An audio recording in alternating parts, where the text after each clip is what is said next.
نحمدہ و نصلی علی رسولہ الکریم بسم اللہ الرحمن الرحیم الحمد للہ خالق السماوات والارضین والصلاۃ والسلام علی سیدنا محمد وعلی آلہ واصحابہ واہل بیتہ اجمعین۔ معزز خواتین و حضرات، بہت سے اسکالرز، فلاسفرز اور ادیبوں کے نظریات کی روشنی میں نے ایک مضمون تحریر کیا تھا کہ اس دنیا میں کوئی چیز بھی ناممکن نہیں، اور اس کے ثبوت میں چند زمینی حقائق پیش کر کے اپنی اس بات کو تقویت پہنچا کر تمام قارئین کو اس فلسفہ پر عمل کرنے کا مشورہ دیا تھا۔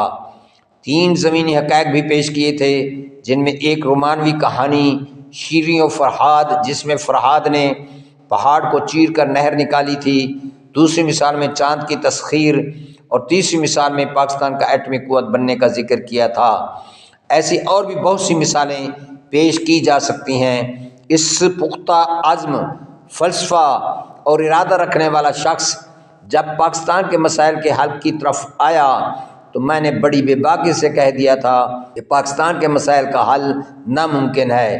اس کی وجہ یہ ہے کہ ان مسائل کی ایک فہرست تیار کرنے لگ جائیں تو کم از کم میرے جیسا شخص جو بھی فہرست تحریر کرے گا، پڑھنے والا شاید اسے پڑھ کر بھی اپنے آپ کو مطمئن نہیں پائے گا، کیونکہ اس کی نظر میں بے شمار ایسے مسائل اور ہوں گے جن کا میں نے اپنی فہرست میں ذکر ہی نہ کیا ہوگا۔ تو اس لیے میں نے ان مسائل کو گنوانے یا ان کی فہرست بنانے سے دانستہ گریز کیا ہے۔ میرے لیے فہرست کا مکمل کرنا ممکن ہی نہیں، چنانچہ میں نے ضروری سمجھا کہ پاکستان کو مسائلستان کا نام دینے سے کسی دشنام ترازی سے بچ جاؤں گا۔ اور دوسری ضرب المثل بڑی سادہ اور عام فہم ہے، میرے دماغ میں دوران تحریر وارد ہوئی، اور وہ یہ ہے کہ اونٹ رے اونٹ تیری کون سی کل سیدھی۔ اب سن لیجئے، دماغ میں بٹھا لیجئے اور یقین کر لیجئے کہ میں نے ان 2 باتوں میں پاکستان کے تمام مسائل کی فہرست فراہم کر دی ہے۔ آپ خود اندازہ لگا لیجئے کہ جس ملک کی کوئی ایک پالیسی نہ ہو، کوئی ایک نظام یا کوئی حکمت عملی نہ ہو، ان کو حل کرنا کیسے آسان ہوگا۔ بندہ سوچ سوچ کر مایوس ہو جاتا ہے، لیکن میں ان لوگوں میں سے نہیں کہ مایوس ہو جاؤں گا کہ خدا نہ خواستہ ملک کے وجود کو کوئی خطرہ ہے۔ پاکستان کے وجود کو کوئی خطرہ لاحق نہیں، صرف یہی ایک پلس پوائنٹ ہے۔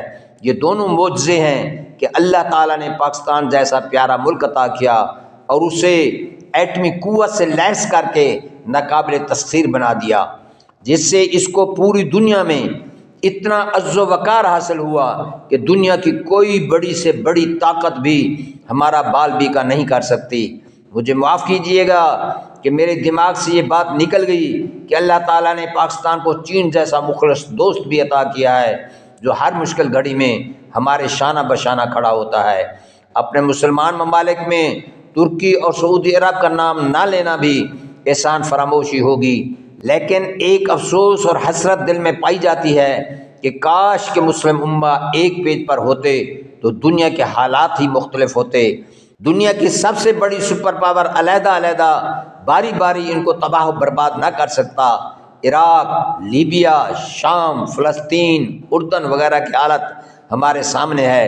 ہندوستان اس دیدہ دلیری سے مقبوضہ کشمیر میں ایک جھوٹے قانونی جواز سے کشمیر میں پنجے نہ گاڑتا، ایک مسلم ملک پر ظلم و تشدد ہوتا رہا اور باقی تمام مسلم ممالک خاموش تماشائی بنے رہے۔ حیف ہے ایسی زندگی پر، مگر نہیں، اگر ہم سچے مسلمان ہوتے تو ایسا کبھی ہو ہی نہیں سکتا تھا۔ ہم سب نام کے مسلمان ہیں، اس لیے نہ تو کوئی خون میں حرارت ہے، نہ غیرت و حمیت باقی۔ ان سب حالات کا ایک بھیانک منظرنامہ ہے۔ اگر اس کا ذکر کروں تو آنکھوں سے خون کے آنسو ٹپ ٹپ گرنا شروع ہو جائیں گے۔ کیا عراق کے پاس کوئی ایٹمی اسلحہ نکلا؟ ساری دنیا نے دیکھ لیا۔ کسی نے اس دیدہ دلیری اور دہشت گردی پر مذمت کرنے کی ضرورت تک محسوس نہ کی۔ اس کو مزید طول دینا لا حاصل ہے۔ فرمودات رسول صلی اللہ علیہ وسلم میں ایک فرمان پاک ہے کہ دنیا میں ایسی کوئی بیماری نہیں جس کا علاج نہ ہو۔ اس طرح میرا پختہ ایمان و یقین ہے کہ ہمارے ان تمام مسائل کا حل بھی موجود ہے، اور حل یہ ہے کہ قرآن و سنت کی پیروی کی جائے۔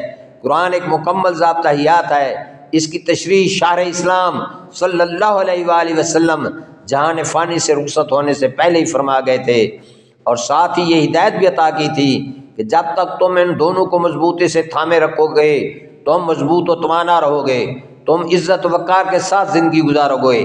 علامہ اقبال رحمۃ اللہ علیہ نے کیا خوب فرمایا، وہ زمانے میں معزز تھے مسلمان ہو کر اور تم خوار ہوئے تارک قرآن ہو کر۔ اپنے موجودہ حالات کا خواہ وہ سیاسی ہو یا معاشی، معاشرتی ہو یا سماجی، علامہ صاحب کے اس قول سے کس قدر مماثلت رکھتے ہیں، یعنی قرآن کے احکامات سے پہلو تہی ہمارے زوال اور پریشانیوں کا سبب ہے۔ اس ضمن میں مزید کچھ نہیں کہوں گا، اس لیے کہ مجھ سے پہلے برصغیر کے کئی مذہبی سکالرز اور قرآن و سنت کے عاملین و اکابرین نے ببانگ دہل کہہ دیا تھا کہ اس ملک میں صرف قرآن و سنت کا نظام ہی کامیاب ہو سکتا ہے۔ ان کا استدلال تھا کہ یہ ملک اسلام کے نام پر حاصل ہوا ہے، اس لیے یہاں قرآن و سنت کا نظام ہی چلنا اتنا ضروری ہے جتنا ایک جسم کے لیے خون۔ لیکن بدقسمتی سے ملک کی باغ ڈور آزادی حاصل کرنے والوں کی وفات کے بعد آزاد خیال مسلمانوں کے ہاتھ میں آ گئی۔ جو لوگ مذہب کو ایک انفرادی مذہبی مسئلہ اور سیاست کو ایک جدا سیاسی مسئلہ سمجھنے پر مصر رہے، جس کا انجام آج ہمارے سامنے ہے۔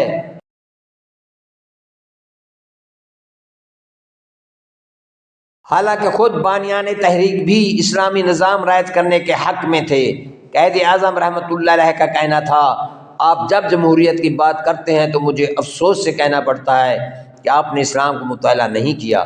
ہم نے جمہوریت 1300 سال قبل سیکھ لی تھی، یعنی نبی کریم صلی اللہ علیہ وسلم 13 صدیاں پہلے جو ریاست مدینہ کا نمونہ پیش کر گئے ہیں وہ آج بھی ہمارے لیے مشعل راہ ہے۔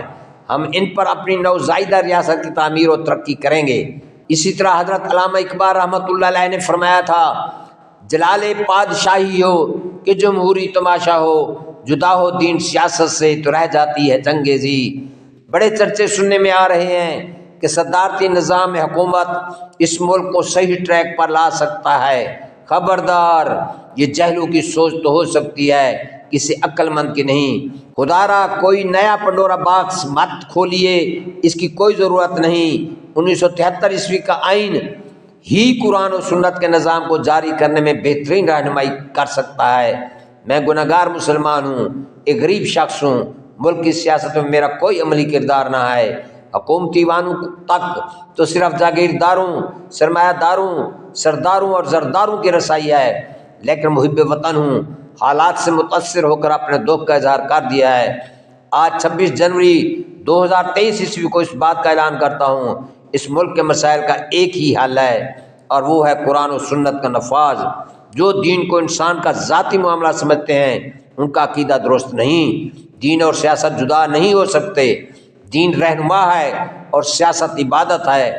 ہم نے پاکستان حاصل کیا تھا تو نعرہ لگایا تھا، پاکستان کا مطلب کیا؟ لا الہ الا اللہ۔ یہی نعرہ ہماری آزادی ریاست کی بنیاد بنا اور اسی نظریہ پر قائم اسلامی جمہوریہ پاکستان کو استحکام اور دوام ممکن ہے۔ پاکستان کی ترقی اور مسلم امت کی رہنمائی کا خواب جو ہمارے اکابرین نے دیکھا تھا وہ قرآن و سنت پر عمل کرنے سے اس کی تعبیر حاصل ہو سکتی ہے، اور اس کا یہی ایک حال ہے، قرآن و سنت کا نفاذ اٹل نفاذ اٹل۔ پاکستان کے سب مسائل کا ایک ہی حل، قرآن و سنت کا نفاذ اٹل نفاذ اٹل۔ اب ہر پاکستانی کا فرض ہے کہ وہ اس نعرہ کو شیئر کر کے پاکستان کے کونے کونے تک پہنچائیں۔ یاد رکھیے، اس نعرہ سے ہی ہمارے دونوں جہانوں کی کامیابی و کامرانی اور عافیت ہے۔ اپنی آج کی ویڈیو یہیں ختم کرتا ہوں، اپنی نئی ویڈیو کے ساتھ دوبارہ حاضر خدمت ہوں گا۔ تب تک مجھے دیجیے اجازت، اپنا رکھیے گا خیال۔ میری ویڈیو کو سبسکرائب کرنے، شیئر کرنے اور لائک کرنے میں تکلف مت کیجیے۔ اللہ ہم سب کا حامی و ناصر ہو، آمین۔